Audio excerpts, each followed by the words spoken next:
Hello, everyone. It's Paul Feldman at Insurance Newsnet, and I'm here today with Cliff Jack, the president and CEO of AuguStar, an exciting new rebrand of a company that many of you have known over the years. And Cliff, tell me a little bit about yourself, how you got in the industry. Oh, first of all, thanks for having me, Paul. I appreciate it. I stumbled into the industry because my dream of becoming an NBA point guard was cut short by lack of ability and lack of ambition. So I interned for a bunch of different brokerage firms when I was in college. All of the ones that I wanted to go to turned me down. I did end up with one, and back then it was Dean Witter, and at that time I launched my career in the illustrious Sears and Roebuck stores, where I was a financial advisor who gave directions to where the washing machines were better probably than I give financial That's advice. funny. I graduated from school a little early, and so I was, the ripe age of 21 by the time I got my Series 7 and started to give financial advice. That morphed into, I actually ended up working for one of my largest clients, who at the time was running a bank financial services organization. In those days, the back offices for brokerage firms and insurance operations were outsourced to third-party marketing companies and broker dealers.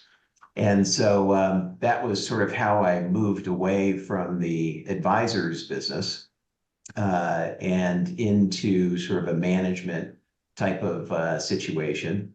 And that led me to work for a company that is no longer in existence, SunAmerica. I was hired by the president of SunAmerica, who called me and said, "Hey, I want to talk to you." And I didn't know many presidents at the time, and so it was a great opportunity for me to learn. Great environment. He went on to become CEO of Jackson National, now Jackson, and asked me to come with him. And I was at Jackson for 20 years. I was there when we launched the variable annuity business. I still remember our first few tickets and how exciting that was to actually have people say yes. That turned into a great run where we became the largest variable annuity provider in the country. And while I was at Jackson, I was had the good fortune of just having a great group of people above me in the organization who allowed me to do really wonderful things. And so I wrote a business plan to create an independent broker dealer. Thought that there was a need in the marketplace. And so I was the first CEO of National Planning Holdings. We ended up having a very good run there as well. I think we had 4,500 advisors when I left, did about $1.4 billion, $1.5 billion or so in revenue. Sadly and unfortunately, in some ways, that organization no longer exists because it was purchased by LPL, but it was a great run with a great group of people. And also at Jackson, I was able to build a wealth management business in a way that hadn't been done. We were one of the first to bring unified managed accounts to the advisory world using fractional shares in a fractional share facility. And so I did a number of things while I was at Jackson. Ran as head of I was executive vice president in charge of all retail at Jackson. And so I had the insurance business, which I loved very much, but also had wealth management and the asset management business as well. Which kind of go hand in hand. Yeah. They really do. Yeah, they really do. Enjoyed my time there. Left the corporate world to go do my own thing with private equity and private equity real estate. Had a very nice run there.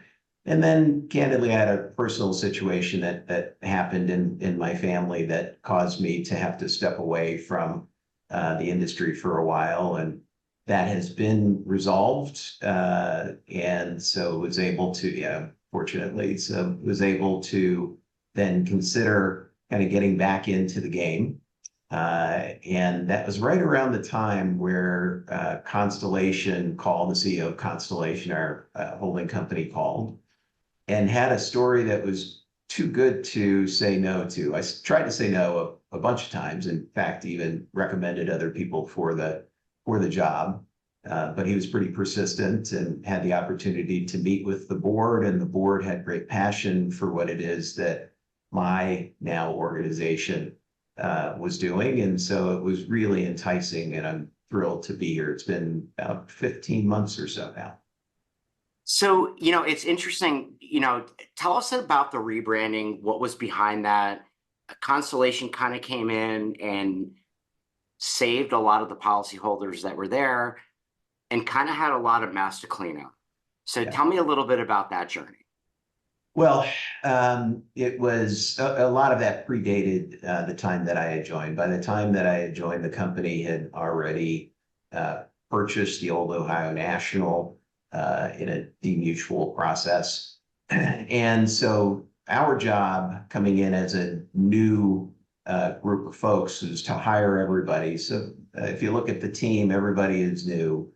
The ownership structure is new. The brand is new. There's no one left from the senior management team. And so we really tried to start fresh. And it's been very, very successful. The brand has now started to get significant traction in the market. We've had really wonderful success in terms of brand adoption, but also product and platform adoption with our new strategies and our new products. And so we're really pleased with the success that we've had so far. So tell me about your new direction with AuguStar, the product lines you guys are looking at and working on and developing and have already introduced into the market. Yeah, no, we've been busy. As I said, I joined 15, 16 months ago or so. And we had a whole lot of work to do. We had to hire an entirely new distribution team, and a number of my former colleagues I've been fortunate enough to bring to the organization.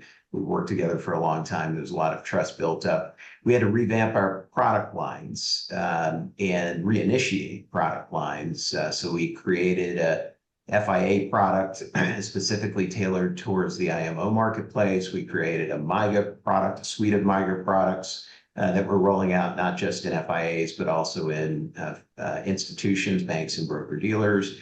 We had to go about the process of obtaining selling group agreements, making sure that we onboarded lots and lots of advisors, make sure that we get their experience right. We had to reintroduce the brand, change the brand and introduce the brand and change our messaging to be consistent with AuguStar and what we stand for. We had to restart our ops and our IT stack, which is not insignificant in any way. So we have been definitely busy, and that's gone really, really well.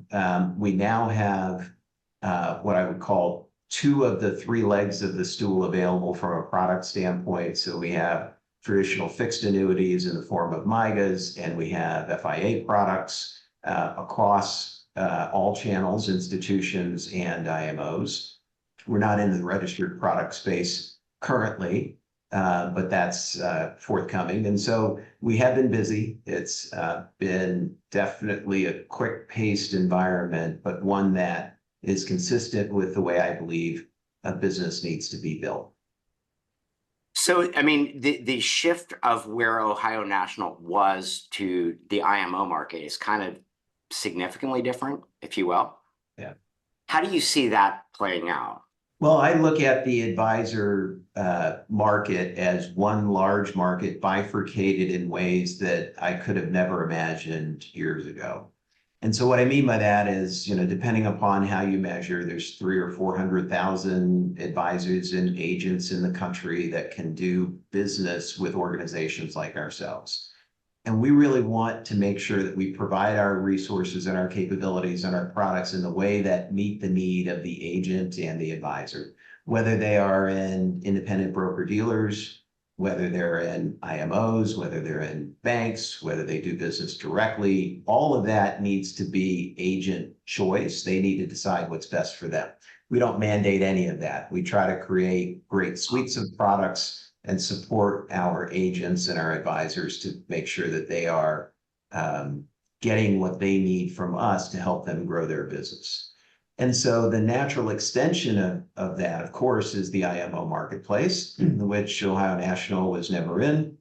And so for us, really setting up AuguStar as a new brand with new ownership, it was really important for us to be in all channels with all products, thereby giving the advisors what they need. They can determine how their business is best written, and we want to be able to support that.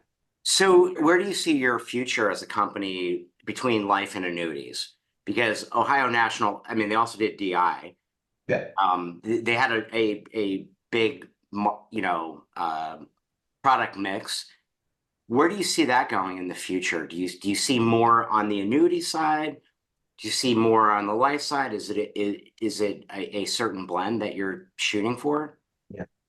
Yeah, and I can't stress enough, Paul, what we bought was a platform, and the organization that was in the past is very, very different than our organization today. So what you have in Constellation, our parent company, is an organization that first and foremost is global, and it will grow through acquisitions as well as organically, both in the US and out of the US. And that's demonstrated by a number of acquisitions that we've already done and or that we've announced and are in flight. On an organic basis, we intend to really focus on traditional life insurance sold by either agents who are attached to IMOs or through a traditional BGA structure. And I think you'll see us focusing more on IUL related products than we are other products of the past or products that other organizations might choose. We think there's a fairly significant overlap in the IMO space between IMOs that write annuity products and life insurance products. I was just at a meeting a couple of meetings ago this morning talking about the synergies between annuities and insurance related products. Annuities are a bit more in favor now in the interest rate environment that we are in. You can just look at that from a flow standpoint, but we think that, having all products available in the markets that we are actually servicing is key. We're not going to be able to predict the future of markets. We think that, clearly annuities are in favor now, or at least certain aspects of the annuity business are in favor now. Other aspects of the life insurance business may be somewhat out of favor, but we think those things are likely to be cyclical. So again, all products in all distribution channels are our real focus, and we think there'll be a lot of synergy amongst the annuity and the life insurance platforms. So I was talking the other day with one of the larger manufacturers of products in the industry, and it was interesting to see somebody who is mostly on the annuity space now is getting into the life space. Do you think the life space is a big opportunity? How do you think that might be affected by, the threat of the DOL? Well, I think there's a couple of different things. So the threat of the DOL, maybe we'll come back to that. I do think that the life insurance industry provides great complementary opportunities to insurance companies because it does a number of things. First of all, getting a deeper wallet share with your agents is never a bad thing. Clearly, there's a lot of crossover between agents that sell annuity products and life insurance products. If we can generate more wallet share and more mind share from those agents, that is a very significant opportunity for us. So we like that. We also like the fact that the balance sheet obligations and requirements for annuities are very different than life insurance. Obviously, with life insurance, you have mortality risk, and with annuities, you either have market risk or spread-based risk. And we like having the opportunity to have diversification of risks on our balance sheet. That doesn't mean that originating annuities or life insurance are the only ways to go. When we look at it, certain products may be out of favor, certain platforms may be out of favor, and they may be a better opportunity to purchase at any given time in the market cycle than it would be to originate, or vice versa. Sometimes things are so hot that it's better to originate than to buy, and the inverse of that can be the case as well. As it pertains to the DOL, I don't believe that the DOL is going to have significant impact on life insurance flows. I think demographics will have a significant impact on life insurance flows. And I think that product innovation will have significant impact on life insurance flows. But I don't believe that the DOL will trigger much of that.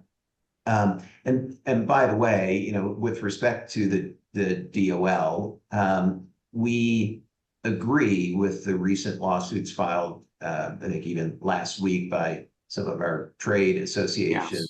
LI and IRI and so forth. I Because was happy to see that I personally. was too, and I'm I not gonna lie. believe, right, and I believe that limiting consumer choice is always a bad thing. I think consumers are smart. They have access to lots of information. Having more options is good. Limiting the advice that they can receive from agents, from advisors and intermediaries is never a good thing. I think it leads to a significant portion of the market being underserved. It would likely lead, that market likely is the less affluent as opposed to the more affluent market. But that said, if the lawsuits are unsuccessful, we believe that we're really well prepared should the DOL not be overturned. And so we feel like we're in good shape either way. We believe in the validity of the lawsuits, and we look forward to seeing the conclusion of that. I think no matter where this ends up, having very, very clear rules is incredibly important, because it's always damaging to have it be arbitrarily done either by the carrier, by the intermediary and the IMOs and the broker dealers, or by the agents. So hopefully the lawsuits will be successful. We believe they should. And if not, then I think we need a significant level of clarity with respect to what is required in order to comply, not just at the agent level, in the intermediary level, and at the carrier level as well. So how does your structure compare to other private equity companies in the industry, in the space? Yeah, it's a question we get a lot. I think we probably are in the middle, in the intersection, if you will, between the traditional carriers with more traditional ownership, whether it be mutual or public, and the private equity backed carriers. Because we are owned by two of the larger North American pension funds, we are not under pressure to do anything other than have reasonable risk-adjusted returns.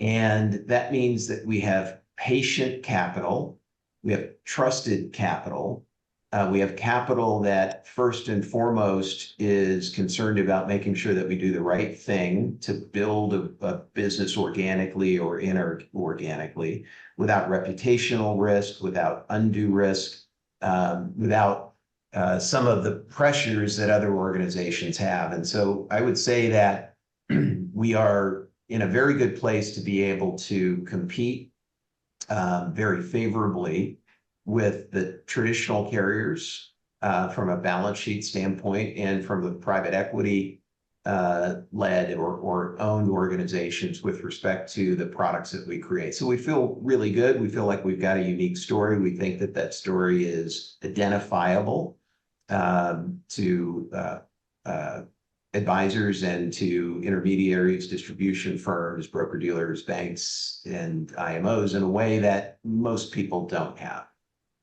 One of the things that I've heard, as from the agents and advisors I talk to, is how, because when a new company comes in, they're not always friendly to the existing policyholders. What's your take on that? Where do you stand on that? We want to be very policy holder friendly in everything that we do. I think that ultimately, if you're serving advisors, we view advisors as our clients and we view policyholders as our clients. And we think we have an obligation to treat everybody appropriately and consistently. And we hope to be able to demonstrate that. And some of the organizations that I've been with in the past. We've demonstrated that, and I intend to do the same thing here. The team that we have been able to recruit have long-standing, demonstrated, excellent, predictable track records. And that's why I asked them to join. And if they didn't, they wouldn't be here. And so we hope that that will allow us to be able to continue to earn our reputations in the industry, and that will translate. I was with a group of advisors two weekends ago, and I always love spending time with advisors. I am an old advisor and enjoy that very much. And he said, you bought a restaurant, you bought the footprint of the restaurant, the countertop and all of the equipment and the oven and all of that. But you have a new chef and you have a new wait staff, and all of your contractors are different. And I thought it was a pretty good analogy. And so, we hope we have earned the opportunity to have people give us the benefit of the doubt. We know that we need to earn that. We've had great success. Some of the recent data has been released. We're now a top 10 seller of FIA in Q1. Like, where do you see your future and maybe the industry's future going? Well, maybe we'll do our future first and the industry second. Our future is going to carve out more market share from this huge, massive opportunity we have ahead of us, both in the annuity space and in the life space. I think disintermediating from other organizations who aren't as nimble as we, who may not have the balance sheet that we do, who may not have the relationships that we do, who may have been given a shot and didn't do a great job on behalf of the agents and advisors. I think there's lots of opportunity for us to disintermediate. I think we'll do that with respect to the products that we are midstream developing currently. And I think that you'll see us dramatically increase the distribution footprint that we have in terms of the partners that we do business with. We want to be really thoughtful. Our goal is to roll out a significant distribution partner per quarter, not do it all at once. These things are delicate. You need to make sure that you do a good job. I've always said that the first ticket experience for every agent, every advisor, every broker-dealer distribution partner needs to be excellent. No one wants you to learn on their dime or on their ticket. We can't go through learning on the job. Or their client. Yeah. I mean, they don't want their client like getting beat up over That's exactly bad customer experience. That's exactly right. So we are going to be very deliberate in the way that we roll out products and our distribution capabilities. And then we really want to make sure that our brand is adopted.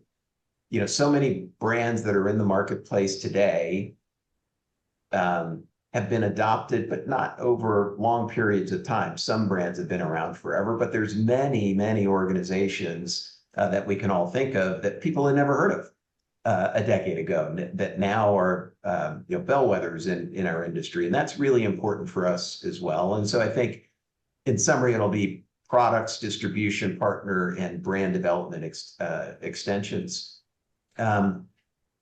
The industry has a chance, I think, to be able to do what it's been trying to do forever, and that is compete on a level playing field with the asset management industry and become a bigger part of global wealth management. It's amazing to me that as an industry, we have competitive advantages that the asset management industry doesn't. The asset management industry has no competitive advantages that insurance companies don't. We can, if we choose, we can, of course, own an asset management company or two or three. Obviously, there's lots of examples of that, but asset management companies can't take on balance sheet risk in the way that we can. And so I think our opportunity really presents itself now because the industry's grown so significantly in terms of wallet share. We have an opportunity to make sure that it's not just one and done, that you didn't have all of this velocity coming out of low interest rates and there's no stickiness to it. And so I think there's a lot of things that we as a industry can do if we learn from some of the mistakes of the past. And it feels as though the industry, the insurance industry, and in particular, the annuity industry is well positioned to do that. So I don't know. I want to say how specifically can we do that? I think there's a number of things. The complexity that we have in the product, I always laugh where people say, you know, you should make your product simple. And I don't believe that what consumers really need is simple products. I think what consumers need is to have complex products made simple for them to understand. And what I mean to say there is nothing of value, nothing of significant value that I can think of in the asset management industry is simple to pull off. It's not simple to pick the right stock if you're a portfolio manager for a mutual fund company. It's not simple if you're in private equity, as an example, or private credit to pick the right credit or the right equity, or if you're in venture to pick the winners from the losers in the AI boom. But I think that the insurance industry, we need to have complexity because we have balance sheet obligations that we are making commitments to with respect to our consumers, of course. And that's complex. The insurance business is complex. But the way that we talk about it and the way that we present it and the way that we illustrate it and the way that we report on it to the consumer, I think leaves an awful lot of opportunity for improvement. Cliff, thank you so much for your time. I really enjoyed this interview. Thank you very much, Paul. All Take right, care of yourself. It's good to meet you. Okay.